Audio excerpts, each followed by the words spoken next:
Hey, welcome to the Coffee Break Show. Today I got Dr. Robin Buckley, and we're going to blow your mind. I'm telling you, we're going to have such a fun conversation. We'll be right back.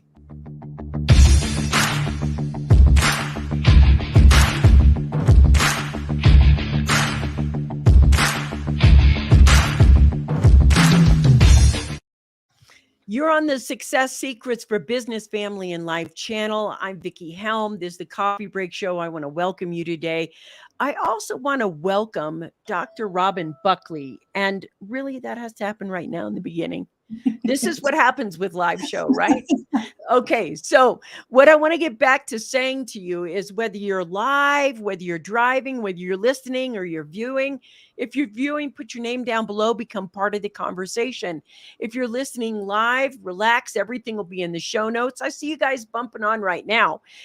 Dr. Robin is an eclectic entrepreneurial. She is a speaker, professional speaker. She's had a TEDx talk. She has been in every magazine. I mean, I kept looking at it. There is Sun. She's been Up, an entrepreneur. I mean, she's just everywhere. And one of the things she is known for, there's so many things that she's known for. I mean, some of it is controversial in my opinion, which I really like, but it's really about women's empowerment. And this is what I want to welcome you to the show for today, because we're going to be talking about empowerment, because I think men can be empowered as well. And we're just going to be talking about anything and everything that surrounds empowerment and well-being. Welcome to the show. Thank you for being here. Oh, Vickie, thank you so much. This is so fun. Yeah, I'm just, what I want to just talk about a little bit, because I've seen some of your videos and things and et cetera that I've, get the privilege to look at being on the show side of it. But how did this all start for you? How did you pick this? What's the beginning show thing for this? And, that's where I just want to start. Yeah, the beginning is not in my opinion, as exciting as where we are now, because the beginning was really me getting my doctoral degree in clinical psychology, thinking I was going to be doing traditional therapy for the rest of my life because I was 20 and that's what we do at 20. And the evolution of where that brought me has just been a lot of fun, which I think is a really important component about why I've been successful, because it's been fun. And so when I worked in traditional mental health, I realized it did not align with who I was as a person and who I was in psychology, which is the idea of what are our strengths? How can we use those to really move forward? So I started utilizing the certificate I have in coaching, doing a lot of individual coaching. I created a model for couples coaching, and the conversation around sexual wellness that happened organically because I was raised by a mom who, when people would come to our house and sit down at our dinner table, she would say to them, be careful what you ask, because we will answer it. And we had candid conversations. And that's where I think I developed the confidence and the comfort, having some of the more controversial talks that you referenced with individuals. This is going to be such a fun show, because I want to tell you, my mom, who I think is just out there for a mom of her generation, she was part of the generation where they didn't speak about sex at all. And when things started happening, the changes in the body and everything else, she was scared and traumatized because she didn't know what was happening. So she flipped the opposite way. And we talked about absolutely everything, every kind of sex conversation. And I know for a lot of my friends, when they get to the house and they're listening to me and my mom talk about whatever we want to talk about, some of them walk away and they're like, I can't believe you just talked about that with your mom. Right. But some of these conversations need to be had, especially if we're talking about empowering women and men to have these conversations. Because I don't think it's still kind of taboo, isn't it?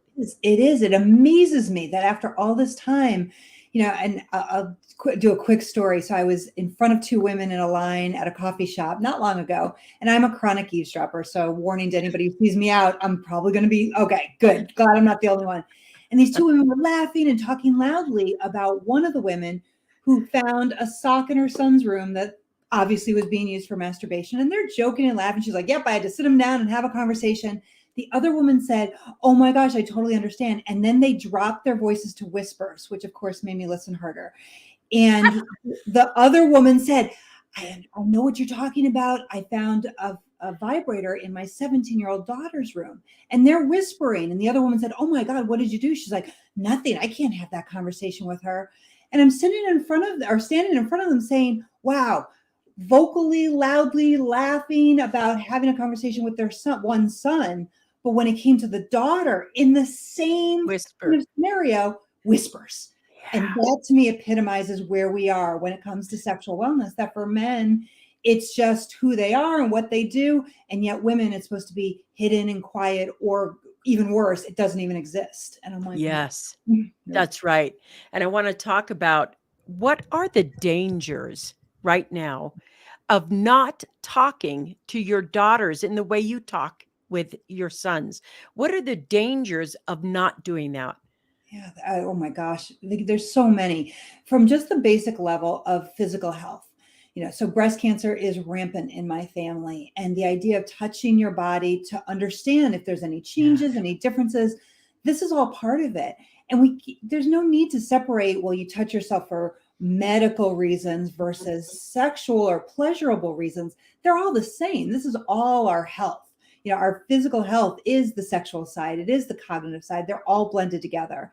If we also don't talk to our daughters about the ability to take ownership of their bodies, then anybody can take ownership of it. And whatever your political beliefs are in this day and age, women are losing that ability to say, my body, my decisions, whether it's, again, whatever topic we're talking about. That includes, like, my mom just went through a mastectomy and her doctor wasn't sure she should have a double mastectomy, and she advocated for herself. And that's because she owns her body. So I want every girl out there to know early on, this is mine. And you might offer an opinion, but unless it works for me, not your decision. So it's more than just pleasure and masturbation and all that. It is about owning that. And then what I see is girls and women who do that, the power becomes a ripple effect in other areas of their life. Oh, talk a little bit more about that, because I think we don't understand how our own control of our own sexuality and our own ownership of our sexuality. And I'm talking everybody there. You're straight, you're gay, you're whatever, etc. It has to be that way. I want to be a little transparent here. Everybody on this show knows I'm gay. But when I was younger, I did what everybody else did. I didn't want to be gay. I wanted to be straight and fit in and have all the things. So I did everything everybody else did. I did at-risk behavior where, I dressed and tried to, I felt like I was dressing in drag, really what it was when I, be lipstick lesbian is what they call it. But there was a time when I was also spiritually trying to think of it and fix it in me. And here's the issue. The issue is in the fixing it, because there's a point where you walk around with the rest of your life thinking that there is something so wrong with you that you don't chase your dreams, that you don't go for those relationships, that you don't, because you're trying to fix the thing that's wrong with you when there's nothing wrong with you. And that's where we want to get to the point. And I remember my mother telling me this, and I was like, oh my God, I'm trying to pray the gay away. I'm trying to give it to God, give it to God, give it to God. And I was like, every time I give it, nothing happens. I'm still gay. And she looked at me and she said, Vickie, God gave this to you and he doesn't want it back. And that's the thing. We have to get to the point where we're accepting who we are. Yes. And in this age right now, Dr. Robin, can I call you Dr. Robin? Is that okay? Absolutely. Robin's fine too. Okay, thank you. But in this day and age, I think it's important because there is a lot of confusion around what's happening with trans and everything else, and not accepting who you are, and society not accepting who you are as well. Yes. I don't even know where to start with that, Vickie. Yes, all of it. If we allow people just to, it's so simplistic, like just be who they are, figure it out in their own time as they need it, whatever their process is. I honestly believe the mental health rates would be so much better. And again, it doesn't matter, trans, gay, straight, doesn't matter. Everybody just being allowed to have the conversations, and you don't have to agree, as long as in not agreeing, it's not trying to make someone else, adopt your point. That's not the point of conversation. The point of conversation is to share ideas, understand perspectives, even if you don't agree with them. And when individuals, men, women, non-binary, whoever, just say, yeah, this is who I am and I own it, then they can have that confidence in those conversations throughout all areas of their life, whether it's personal or professional, whether it's, about their cognitive wellness, their social wellness, their sexual wellness, their physical wellness, all those areas, because they own all parts. It's not like they're separating out, as your story alluded, or not alluded to, definitely demonstrated. They're not separating out saying, well, this is one part of me that I'm going to put over here, and then there's the rest of me. It's like, no, it's all of you. And that's the best part, if we could just integrate and accept that for ourselves and for other people. I just think society would be better off. I totally agree with you, because I cannot tell you the stress and the mental health issues that you go through. And one of the things that's really there for me, Dr. Robin, this is huge. And I don't know if you experienced this, but I did. And I know others who do. There are some ways that we view sexuality that produces intense self-hate. It produces it to the point where there's suicidal thoughts, like there's something so wrong with you. And I want to address that, because there is always the parent who can talk to the child, but they're going to talk to the child through their filters. And the child who may not have revealed to the parent yet their sexual preferences or attitudes, and may even disagree or not fit in, it's this generating this intense self-hate. Right. It's beyond anything that I've ever experienced. And getting through that to the other side. And I want to say, before she answers, if you're going through this right now, this show is for you. Now, here's the thing, and here's the truth. I know you can go through it at 10, at 20, at 30, at 40, 50, 60. It does not matter how old you are. What matters is that you learn to love yourself and view yourself in a different way. And that's what we're going to be talking about right now. Absolutely. And thanks for addressing that. Absolutely. I think that when we look at this idea of, and you started with the idea of a parent-child conversation, what I usually, when I talk to parents or do discussions around this, I always ask parents, what's your goal? Is your goal to change your child, make them into a replica of you, or is your goal to communicate, and through communication, let your child come to you, let you be a resource for your child? And I would say that most parents choose the latter. They want to be the resource. They want to communicate. And so it starts with this idea of, okay, then if it's about communication, then the child is very likely going to be doing 80% of the talking, and you get to listen. And then when the child pauses, or when there's a lag, or you feel this intense desire to insert yourself into the conversation, it's one simple question. Do you want advice, or do you want me to listen? And you allow the child to tell you what he, she, they are looking for and what they're really wanting. Because that's what's going to enhance it. That's what's going to make sure that they keep coming back to you. When my kids, I have 2 boys and 2 girls, and when my kids, I'm not perfect. No parent is. Let's just be honest about that. There's no manual for this craziness of parenthood. But when my kids come to me, they know that, and it did take me a while to get there, but I'm not going to judge. I might not like it. It might not be something I would adopt, but I'm not going to judge. And a parent that I worked with really had a great story around that, where her 21-year-old daughter came to her and shared with her mom that she had experienced a multi-partner experience. So most people would call that an orgy. Yeah. And I remember the mom talking to me. She was one of my clients, and she's like, Robin, everything in me wanted to scream and say, what the heck were you thinking? And she said, but I realized if I did that, I would never hear from her again. And so the mom stepped back and said, well, tell me why. What made you make that choice? And were you safe? And did you feel comfortable? And, what did it bring into your life? And the daughter shared all that. And then the daughter turned around and said, Mom, you've never done that? And her mom said, no, that just isn't my thing. And the daughter asked her, why not? And then the mom got to explain. That's kind of, to me, that's one of those ideal situations where there's an exchange of perspective, not to convince, the daughter wasn't going to convince the mom to run out and do that. And the mom wasn't going to convince the daughter that it isn't something to do or that it's wrong. It was just, here's where we're at. And a lot of people will ask me, okay, well, yeah, that's a 20-year-old. What do you do when it's a 16-year-old or a 14-year-old? I'm like, same thing, because once they've already opened up the experience because they've done it, once they've already started researching or, God forbid, been exposed to it on the internet, you can't close that door. So why not leave the door open so that the communication can continue? I love that you're talking about this, because I know that, some parents, and I'm not saying all, but some parents believe that their children don't know much about love. And yet the children can fall in love at 14, 15, 16. And I want to talk about the conversations that you're going to be having at 14, 15, 16, because I know that our daughter, brilliant.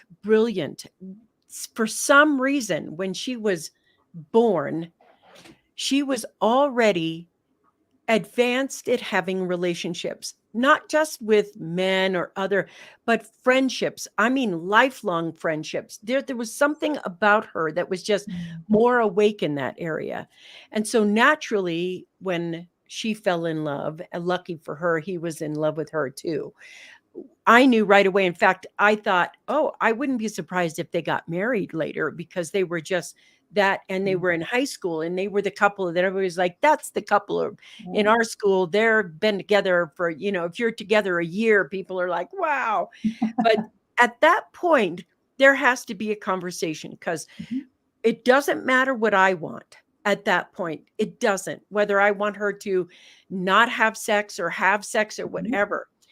I want her to be safe. I want her to have the kind of experience she wants to have. I want to butt out of it. But I also don't want to be ignorant and say she's not going to have sexual feelings because she's a good girl or whatever it is. And I want to talk about how to have those conversations. And what I did for my family when they were growing up, I bought boxes of protection, and we talked about protection. And then I threw all of them in there and said, I will never count how many are in there or how many aren't. They're for you. They're just, here's what we're going to talk about. I want to have that dialogue, because if they need me, I want to be there. I want to be the first thing they come and get. And what are 3 things that we can share with parents to help them have those conversations? And what if your child comes in good at relationships, better than maybe even you are as an adult, Yeah, I think the first thing to remember is it's never too late or too early to start the conversations. So when people say, come on, if my 5-year-old comes to me with a question, I'm like, then you answer the question. You answer it in a developmentally appropriate way, but you answer the question, because as soon as you say you're not old enough, they're going to go find the answer themselves. And 5-year-olds know how to use the internet and get on other people's phones, even if you're blocking them at home. And the scary thing is, as you know, Vickie, the information that's on the internet is either way over their heads or completely inaccurate. And both of those are dangerous. So if you want to make sure your kid's getting accurate, safe information for where they can process at that time, and you know them, you know what they can process. Some 5-year-olds can process a lot more than others. You know what's safe to share and how to share it. But it is never, no, you're too young. But I also have parents on the other side who say, well, I don't really have that relationship with my kid. Well, what do I do now? You start. And sometimes I suggest throwing yourself under the bus. So yeah, my first time was really awkward, or my first time was really going on. You let your child know you're not perfect, and you didn't always necessarily, you don't have to share things you're not comfortable with. Nobody should share what they're not comfortable with, but enough that you are becoming vulnerable. So that maybe your child then realizes, and they're not going to realize the first time you're doing it. If it is the first time, you're going to have to be vulnerable over and over. And I'm sure you and your wife found this, but one of the best times to have a conversation with a teenager is when you're driving. No joke. When Yeah. they are trapped in a car, you're both looking forward, it doesn't matter who's driving. That is like, it's some kind of like safety bubble where you can have conversations with your kids that will never happen at the dinner table, will never happen when you're trying to sit across from them in the living room. It's a great time to say, so what do you think about this?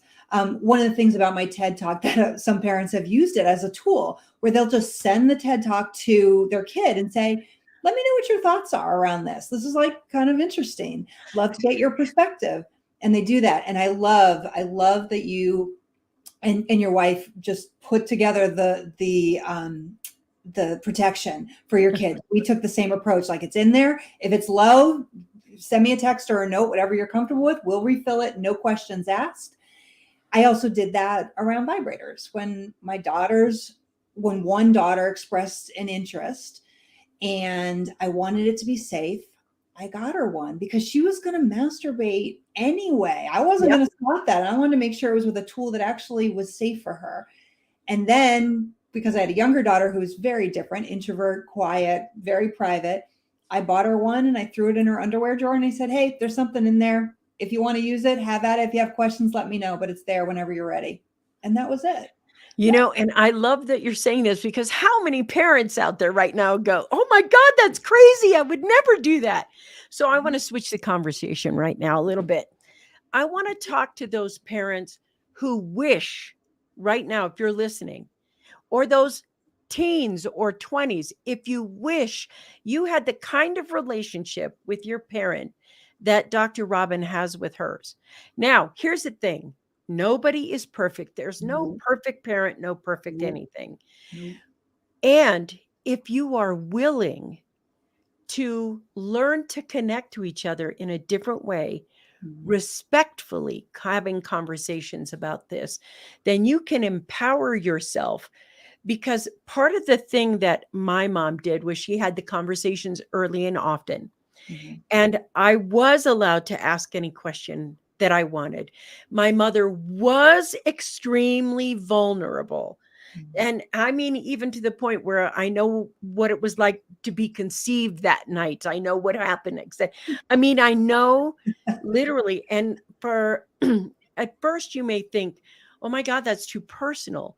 But at the same time, it was absolutely what I needed because I then could turn around and be vulnerable with her and say, this is what I think. Am I on the right track? I could get some sense of guidance. And if you are unwilling to that, what are some things that parents can do to start to build the conversation? So we're not like trying to go from no conversation to, hi, let's have the sex talk now. Right. When your kid may think you don't know anything about sex at all, even though, they're there. I think one of the easiest ways is to start around I call them the foreplay topics, but I don't say that. I don't tell parents, say that to your kids because then they'll walk out of the room. But what I mean by that is what comes before sex: attraction, characteristics you're looking for in a partner, intimacy. Those are often safer topics. What do you find really like, okay, it might be a little awkward. So you have to define how you're going to phrase it to your kid. But like, what are the things that when you see it, like totally fill you with energy or calm you down? What are the things that, when you smell a certain smell, like make you feel good? And what we're talking about is sensuality and what comes in through our five senses that either builds our energy or brings our energy down. And people hear sensual and they automatically associate with sexual, and it's not. Those are very different constructs. And a conversation about, hey, tell me, like, and are any of those things in your bedroom? Because we should really put some of those things in your bedroom in terms of like if there's a certain smell or a certain, image that you like, does your bedroom put you at peace or give you energy depending on what you're looking for? That's an easy conversation, easier, certainly, and maybe just an easy conversation because it's about your senses and it's a physical experience. So it's different. But that's where you start to break into very personal. I mean, our experience of sensuality is very personal and very individuated. So that to me is a really easy, safe place to start. And Yeah. then maybe you start to branch into, how do you define intimacy? Because Yeah. intimacy, again, it's been morphed into a euphemism for sex, but that's not what it really is. Because we can have intimacy in so many different ways. Like, how do you connect in intimate ways with, your best friend or, your siblings? Like, you start to take some of these words and put them into the constructs that they actually are defined as, rather than, because again, society has said sensual, intimate, sex, all same thing, and it's not. So breaking it down to those safe areas. And I do see in clients that when they start having those conversations with their kids, it's an easier jump to, what attracts you to someone? And when you think about sex, how do you define that? What does that mean to you? Do you have questions about it? That's how I think the progression can happen. Oh my God. This, at first off, I just, as you were talking, I was like, wow, my mom was brilliant. Mom, you were It sounds it. brilliant.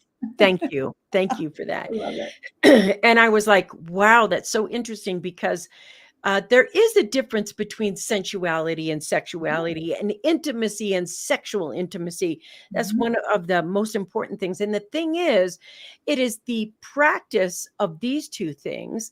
And it's so simple. I remember I was a young kid and I must have been about 3 years old. And I had my favorite blanket. I called it my binky blanket. Mhm. And the binky was I would suck my thumb, and there Mhm. was this satiny part of the blanket that I love so much. And it felt so good to just That's rub it on my awesome. face. I would rub it on my face. And my mother was like, do you like that? Does it feel good? And she was like, I love to rub it on my face. She goes, do you ever rub it on your arm? How does it feel there? Etc. Mm. There's some part of walking me through that. And when you were talking about that, I was like, yes, there's a Yeah, difference between that. And you can feel it when you like eat candy or something. People are like, caramels chewy, I love that chewy, no, I love the crunchy. right. Those are all the Mhm. differentiations that you make between sensuality and what you like. Right. And then if you can do that, if you can express yourself, so if you're in a conversation with your parent or with your child and you're able to say like, oh, I like it because of this reason, or this is what I like, or I like this better, Yeah. that is an easy jump. And you're helping your kids learn how to communicate so that eventually when they have a partner, Yes. they can actually say, and the phrase that I sometimes give as a mantra to the people I work with is, that doesn't work for me, but this does. So Yeah. the chewiness of caramel doesn't work for me, but the crunchiness of potato chips. Okay, Yeah. so that's a really easy, innocuous example, but it's the same thing. It's the same thing in our bedroom or our private spaces. It's also the same thing when we're at work. You can say to a boss, that really didn't work for me, but here's how I'd like it different. Here's how I could better receive that. You start Yes. to learn to give examples of what works or doesn't work. It doesn't, and that's the ripple effect. Like, once we start to do that Yes. in such an intimate, personal part of our lives, then anything else is like, oh, come on. If I can talk about something so vulnerable as what I like in the bedroom, going to Yeah. my boss and saying, hey, I don't really like when you talk in this way to me, but here's a better way that I'll be more receptive to. That becomes so much easier.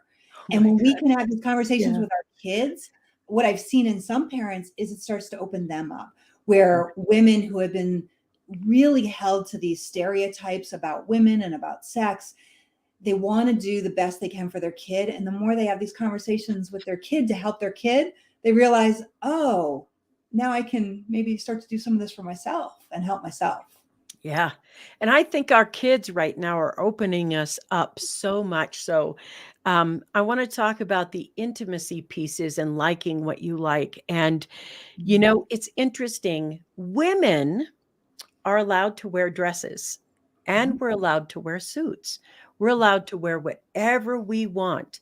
And we're not judged or belittled or looked at. We're not called cross dressers. We can have long hair or short hair. We can wear makeup or no makeup. We can do what we want to do without there being that judgmental ridicule. Mhm. Men, on the other hand, can't do that. We are absolutely taking their sexuality and saying it is only like this. and you cannot express femininity or your feminine side or whatever you want to do. Now, women, we can express masculinity and femininity, and we're okay. You can be a tomboy, it's okay, even if you call it that or whatever. But if you're an outdoorsy gal, it's all good. But if this thing right now about sexuality, even in the masses, right, as we look at the style of clothing that some men would like to wear, because it expresses, they don't lose their manhood. The other day I saw this picture of a guy in this beautiful skirt. I mean, a beautiful skirt, and it had this beautiful top, and he had this big beard, and he had makeup on. And he was standing next to his friend, and I thought, that guy looks hot. And I didn't have any gender confusion, Right. but I looked at it, and there was a boatload of haters underneath it. This is wrong, da, da, da, da, da. And this is what I mean by looking at it from a different perspective. And why is it okay? We have things that are norms that are okay for women, okay for men, but Right. not okay for each other. Right. How Instead do of we begin to break that down so oh, that we have this kind of, I'm asking a really deep question, but I right now am so curious about, how do we view it differently? What can we do to help our son and daughters accept who they are and not try to pigeonhole themselves like, I'm a boy, I dress like this, I'm a girl, I dress like this?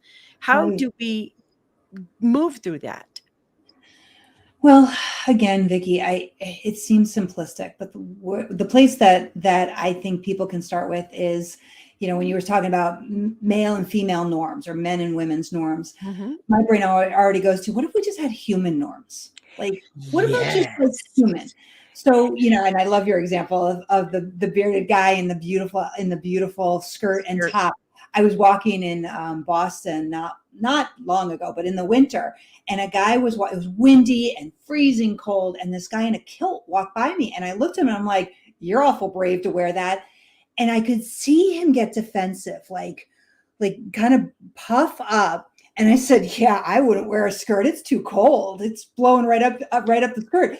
And he stopped, and then he started laughing. He's like, oh, that's not what I thought you meant. And I'm like, well, it should be what that is what I meant. Like, it's too cold for me for a skirt. God bless you. You're doing it. But it's that idea of like, why do we have to separate it out instead of just like, you're human, we all have the same, physical drive or similar physical drives, cognitive drives, sexual drives. Like, it doesn't matter. I don't know. This is a hard question for me, Vicki, because I just don't get it. Like, you're just a human being. Like, you might have different thoughts and different opinions. That's fine. But ultimately, we want to feel safe. We want to feel cared for. We want to feel connected. That's all of us. I don't care which side of whatever topic you are. That essentially is what brings us together. And I don't think we spend enough time looking for those commonalities and taking the time to have the conversations, just conversation about me understanding where you're coming from. Don't have to like it, don't have to agree with it, but just understand and say, okay, well, you're human. You have that perspective. So I wish I had something better or loftier to offer, but I think it's remembering that everybody has great parts of their life. I hope everybody does, and everybody has struggles, and that's also a similarity. So it's looking past the basic psychology of it. It's breaking down the ethnocentrism, us versus them, and me versus you, and how about it's just all of us, and we all have our crap, but I can support you in some ways, and maybe you can support me, and that's where it trickles down to. Yeah, there is this episode of Friends that came to mind where Ross's son comes over to the house, and the lesbian women are raising him, and he's got a Barbie doll. Yeah. And he is so upset that he has a Barbie doll and likes a doll, and he wants to get the baby to have a GI Joe doll. This is a man's toy. This is, when really they're the same toy. And I think the expression of clothing, being here's what a man wears, here's what a woman wears. Now, women, for some reason, we got through it earlier. We can wear, overalls and things like that. And we can, there used to be this old commercial about, isn't she really Charlie? And she was in a tux, and I have had friends who have gotten married where she has this beautiful wedding gown and all of her maids of honor had tuxedos. And so did the other side. They were both tuxedos and they were driven by that. And I'm looking at the women having some sense of wanting that liberation and perhaps giving that liberation and not withholding it from our sons. Right. And when you a look big at deal to me.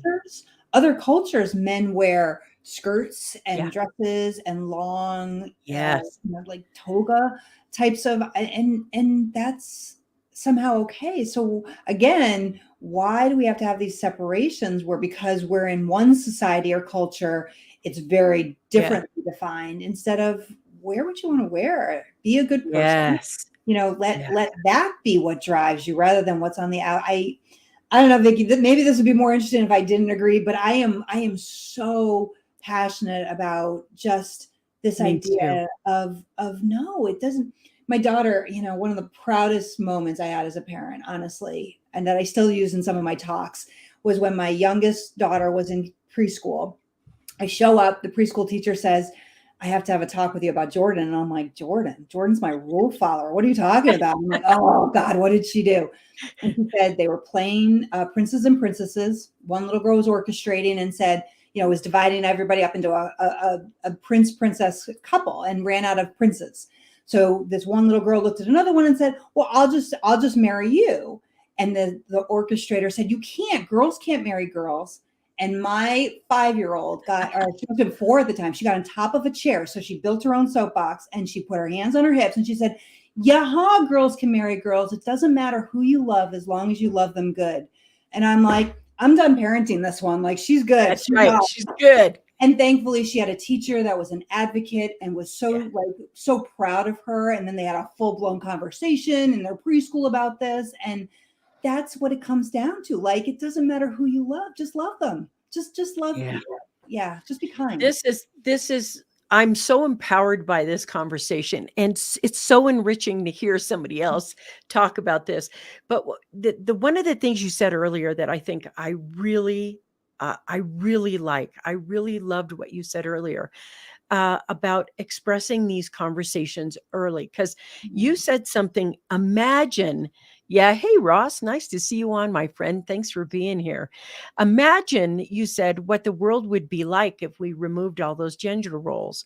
And I was like, for a moment, you hear John Lennon in your head, but just this, if we took away all the gender roles around clothing and just wear what you wanted to wear as an expression of your creativity or your style or your expression as a human being, without labeling you as good, bad, right, wrong, blah, blah, blah.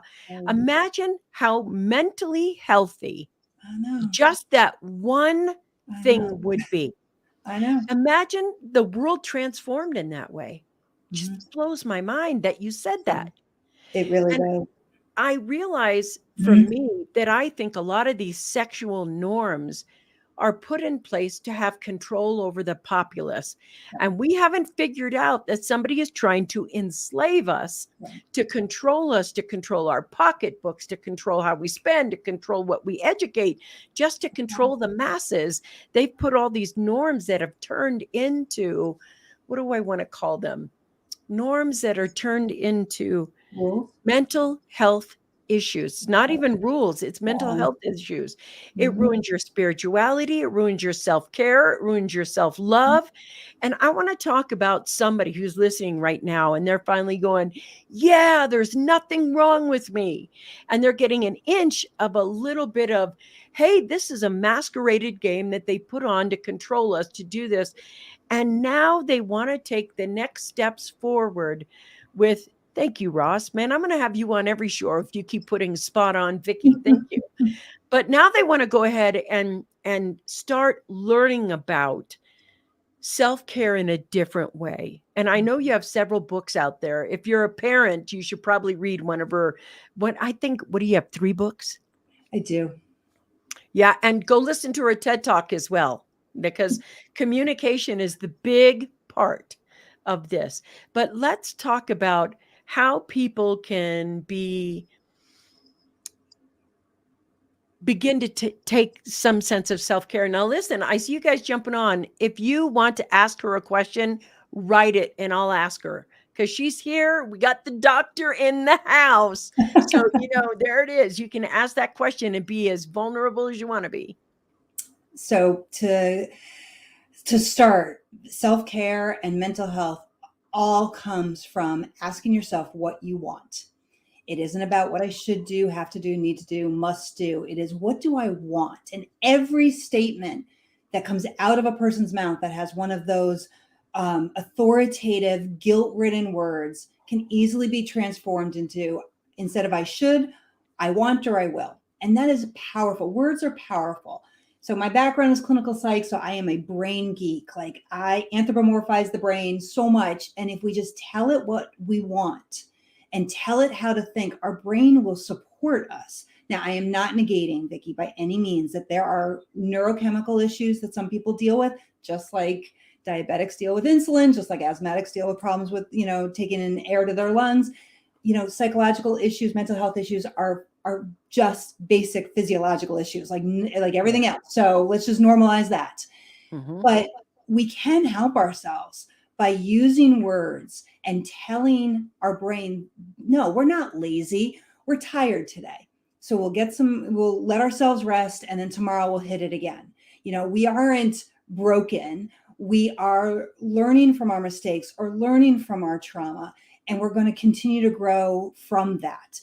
When we tell ourselves certain things, our brains are like, yeah, that's what we are. And we're just going to go with that. And that undermines us. And the same, since some of the theme has been around sexuality, this idea of right and wrong, I say, as long as it is between consensual adults, that's it. That's preach the it, norm. Girl, preach it. Yeah, consensual adults. And if it's comfortable for you, and if it's not, then hopefully you're in a consensual situation where you can say, hey, that totally, nope, we're not going to do that again. Or here's how I'd like to do it differently. Like, there's no wrong. I work with people who, at 60, 70 years old are having their first orgasms. And when my question always is, how come this is the first time? And it is always about fitting the norm or the mental construct, or guilt and shame. And I'm like, oh my gosh, for something that is such a part of who we are, again, as humans, that should just be part of how we take care of ourselves.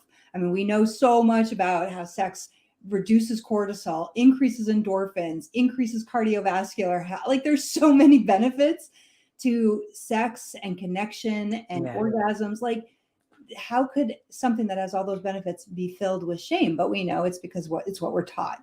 So it's, again, retraining our brain that, no, this is actually good for us and for our relationship if we're in one, or by ourselves with our relationship with ourselves. So relearning and retraining our brain, I think, is an essential part of any of this, breaking through any of the stereotypes. I agree. And here's one of the things that I want to pop up. The guilt and shame card. Hated that game during Catholic school.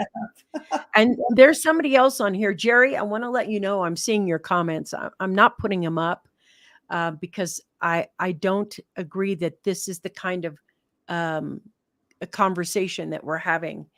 And that is a matter for you and your decision to be okay with. So I am personally not putting it up because I think it's directing the conversation in a different way. Yes, really. That's right. I see the really, that's true for me. I'm doing that. This is what my show's for.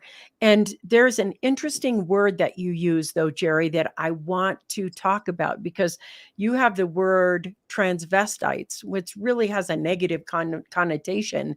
And it just describes and labels a person as good, bad, right, or wrong. And I think the clothing someone wears doesn't determine sexuality at all. So you say, can a man tell himself he's not a woman, and can a woman do the same? Well, if you take a look at dogs right now, when they get up and somebody says, let's go play fetch, and they see the ball and they both throw the ball out there, the boy dog is going to run as hard as the girl dog. And here's what I know. I know that the girl dog doesn't know she's a girl dog, Mm. and that the boy dog doesn't know he's a boy dog. Yeah. That's a strictly human condition, a human word. Mm. The boy dog and the girl dog go after that ball just as equally, just as hard. She doesn't say, "Oh my God, my paws are too dirty. I shouldn't go get that ball." That's not what she does. She runs and gets the ball and growls for it just as equally as the male dog.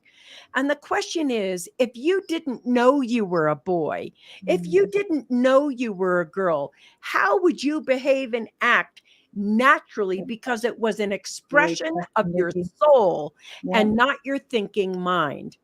That's what we're looking at. Yeah. So you can say now we're dogs or whatever you want. You can do the hater thing or whatever you want to do during the show. But the point we're making here isn't about you're not a boy or you're not a girl. It is the concepts that we hold and how they stop us from achieving the greatness that our own inner genius has. It's stuck inside us. And How do we let that out? Go wouldn't ahead. it be amazing, Vickie, if instead of like, so I am a woman.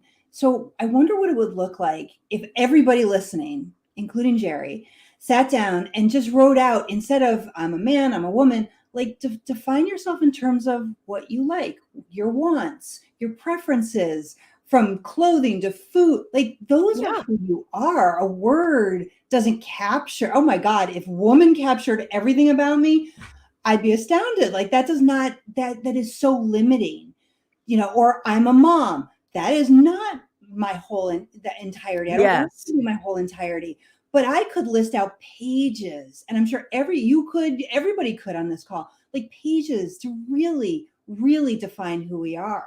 Like, I don't want, the person closest to me in this world is my husband. I've known him for 20 years before we got married. He was my best friend before we got married. And I would hate if when he introduced me, it was, this is my wife, period. Yeah. Like, no, because there's so much more. I mean, I'm proud of that. That's great. I love Yeah. that. I love it better when he calls me his partner, but whatever. That's my preference. Me But too. like so much, there's so much more. So man, woman, male, female, masculine, feminine, that is one word. I want to be defined by more than one or three words. That's right. And it's so interesting. This is why I like the Japanese words for it, yin and yang, because they're actual energies that Yes. make up the human experience. What we're talking about is the human experience. And a lot of times there is this, gender roles versus genius roles. So it's the thing is, every person is born with a very strong gift inside of them. And we have so many labels and so many things on the outside of us, this and that, and roles and rules and this and that, that it shoves down our own inner genius, that the light that was given to us in that beingness, allowing it out to actually have full expression. Right. Full expression. And right now, I think this is the conversation that we're having when we're talking about not just roles, not just genders, not just boys and girls, but the expression of what that one question Dr. Robin asked. Now, the question is, what do you like? And this includes all the guilty pleasures too. Like, Sure. this is the one song I like that absolutely everybody hates and it's think is nerdy, but I really like this. Or maybe this is the one show I like that people are like, really, you like that show? I can't stand that show, but I like it. What do you like? Right. What do you want? And better, I also love the follow-up of why. So when I travel, my guilty pleasure is I watch Say Yes to the Dress. It is mindless and I love it. And it's just, oh my God, there's something about it that I could just watch for hours, the human condition and all of that. And my husband asked me, he's like, I cannot believe you watch that. Like, you're intelligent, you do all this other stuff. He's like, that's your go-to like private show. And I'm like, yeah. And he said, why? And that was one of my most fun conversations recently, because it was, I don't know, I've never really thought about that. Why do I like that? And I was able to express it. And that's that's what we're talking about. Like, it doesn't stop with that limited word or perspective. It's okay, now tell me why. What about that? And that's where you really learn about, again, the person as a human rather than that one role that you've pegged them into. You know, it's so important to just allow people to have the conversation and express and learn from, again, not to convince and change their mind, just to understand. Yeah. There's a thing that most people use in a gay term. They call it coming out of the closet. And that coming out of the closet is an admittance. It's the first time that somebody who's gay says, I'm gay. But the truth is, it's the first time somebody who has that expression is accepting who they are in the world, even when the world is absolutely against it. And somebody asked me, you know, are you a boy or are you a girl? And the way I see it is, if I'm dead, am I a boy or a girl? What am I? I'm neither a boy nor a girl. I'm experiencing what it's like to be a woman in this lifetime, if we were going to label it. But that doesn't mean I am the sum of my physical beingness. Right. And I think that's what's being expressed. So I am the sum of how much I love myself and maybe a piece of my creativity. It's just like you said earlier about, I don't want to just be one thing. This is such a small aspect of who I am. My beingness is divine, and it is all of these things put in this hoop. This, you know, I just want to pop over here to Ross. Unfortunately, modern technology has multiplied the echo chambers and created limited thinking and not exposing a lot of society to the variety of living. And I agree with that. There's so many expressions. So the whole thing about your physicality is a moment in time, because this moment in time right now, you might be saying, I'm a boy or I'm a girl or I'm a this or I'm a that. Who are you when you're dead? What are you when this physical thing leaves? What are you? Yeah, You're just, I'll even go further, Vickie, and my mom's very much on my mind because she just is recovering from her second round with breast cancer, and she just had a double mastectomy at 77 or 76 last year. You know, does breasts define that you're a woman? Because if not, if they do, then my mom is no longer a woman. And of course, that is ludicrous and just a dumb statement. But again, if we limit it to the clothes, the body parts, the expression of whatever part of us, we're not capturing everything. And I really push back against those finite, even something as innocuous as introvert and extrovert. I hate those words. I can't stand them. I don't even believe that either. Does not have the entirety of what that means to a person and what their experience in the world is. And it doesn't mean that I am an introvert by nature. And people cannot believe that because they're like, but you're on stages and you get on, you know, and do interviews. I'm like, And then after that, I go rest and I have my quiet spot because that's where I get recharged. That's who I am, not an introvert. And as you know, society has defined that introverts really are not as valuable. Introverts do this, extroverts do that. Exactly. So again, it's just another example. This is not limited to gender and sex. It is do we really want to just put people in or Republicans and Democrats?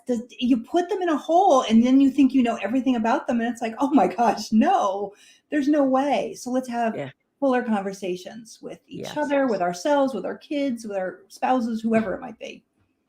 I love this. Let's have fuller conversations. Thank you for that. I think that's an important piece of it. As we're looking to define the world, as we're looking to define our world, for some reason, people want labels. They're so afraid of being outside of a label that it's like the world makes sense to them only if it's seen from this view. And if it's seen from another view, they start asking questions to try to prove their point. Their ego comes in.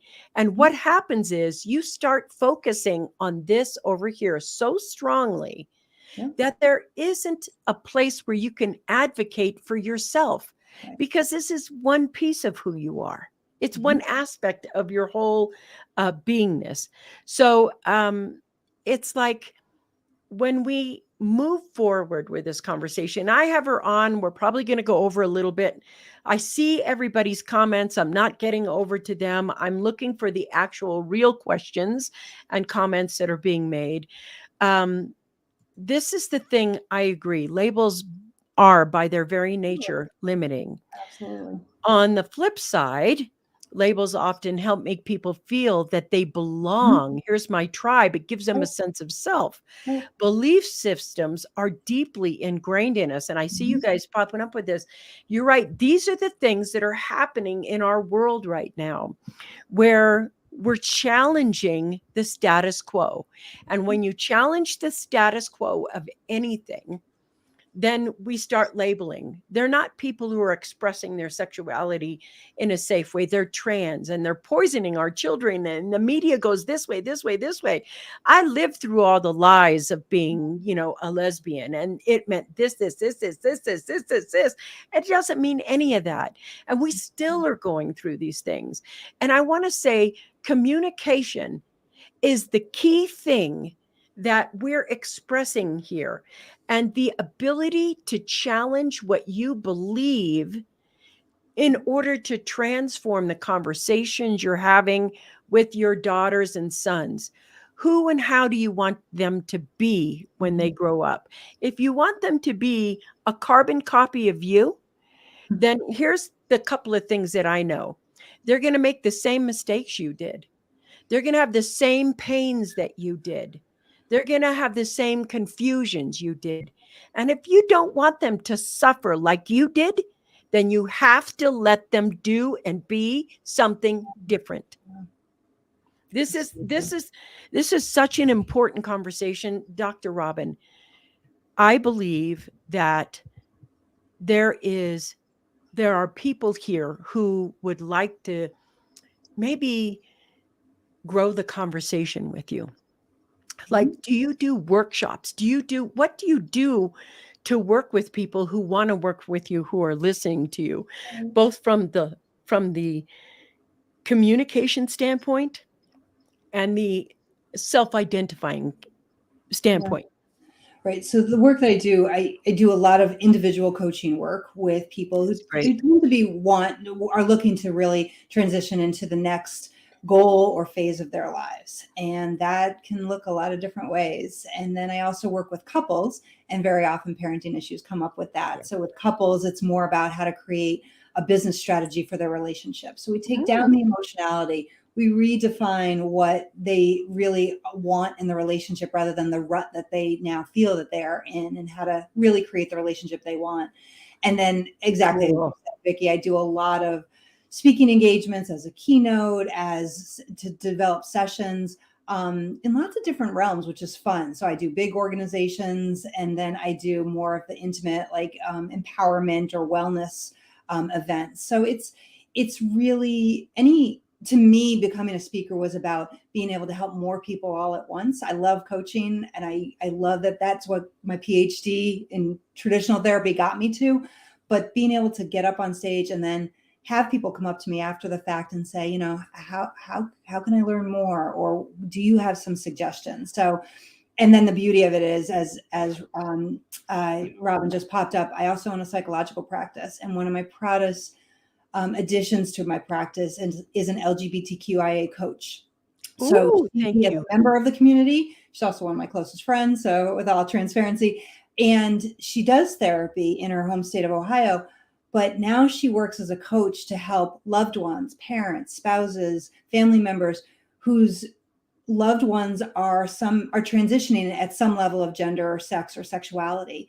And she becomes that safe place where they can ask questions or have some grief, if do whatever they need to do to support their life. And that's always why they come. They're like, I want to be there. I want to support my loved one. And I'm afraid to ask the questions to them because they're trying to figure out their own stuff. So Dr. Obert has been awesome about now just being that piece that Awesome. that safety. And I love that. Yeah. I want to let everyone, if you're listening on iHeartRadio or Pandora or, Audible Live, whatever you're doing, relax. It'll all be in the show notes. It's the www.insightsgroup.net is one of the places where you can get her. I personally like the easy one. It's drrobinbuckley.com. drrobinbuckley.com. Now, I want to talk to those of you who are young or old and have been living in the closet where you know that maybe perhaps you're gay, but you haven't been able to deal with it. Or maybe you know that you want to talk to your daughter a certain way and have a better relationship with your son, but the parenting style of your partner isn't the same.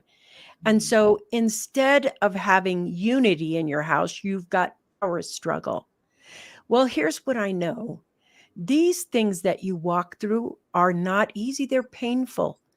And what is really empowering, I know this from my own personal walk, is having support, getting help, working with someone who can help you work through it in a way.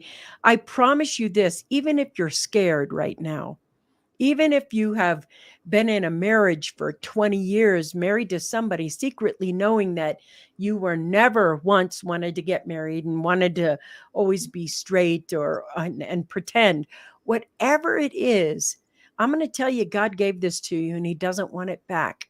He wants you to work through it, and working through it with a professional is where you take the quantum leap. Now, imagine what it would be like to stop suffering with this hidden secret, this painful thing, the thing that could power struggle your marriage out, and just getting some help with it. And there are two places you can go to. I would stop at drrobinbuckley.com, and that's where I would go to seek that support. If you have support, you can win. Otherwise, you're just suffering in silence. And I know what that's like. How would it be? How would you feel right now if you didn't have to suffer in silence? And what would it be like to get up that next morning and finally, truly love yourself unconditionally? That's the importance of working with Dr. Robin Buckley. And today, I really pride myself on bringing the best experts from around the world. You can see. Oh, by the way, thank you for this. You can see her YouTube talk on communication. Everything will be in the show notes. So if you're driving and you're listening and you're saying, man, I want to work with this. And by the way, I just got to tell you, Robin, I feel like you're my sister from another mother. I'm I'll like, take it. wow, I I get her. love that. I want to say that it's time to stop suffering by yourself. This is the big deal. And I know sexuality issues. So let me just say, if you're a parent and you're thinking, I don't know what to say or how to start the conversation, there's another reason you want to go work with Dr. Robin right now, because it's never too late to love yourself. It's never too late to love and accept yourself. This is the first and biggest, most fun part of the journey, is learning to love yourself. I just want to say thank you. You are doing the real work out there in the world. It has been a fun, unconventional conversation today. I agree. I loved it. I Thank you so totally much. enjoyed having you on the show today. Listen, I'm telling you, if you're there and you're suffering and you're quiet and you're sitting on the fence, go to that website right now. We're just going to get you into the drrobinbuckley.com. Really easy. Dr. Robin, Robin, and Buckley, BUCKLEY.com. Go talk to her today. Next week, we're going to have some really badass guests on, as always, and we'll see you next week, guys. Thanks for being on the show today.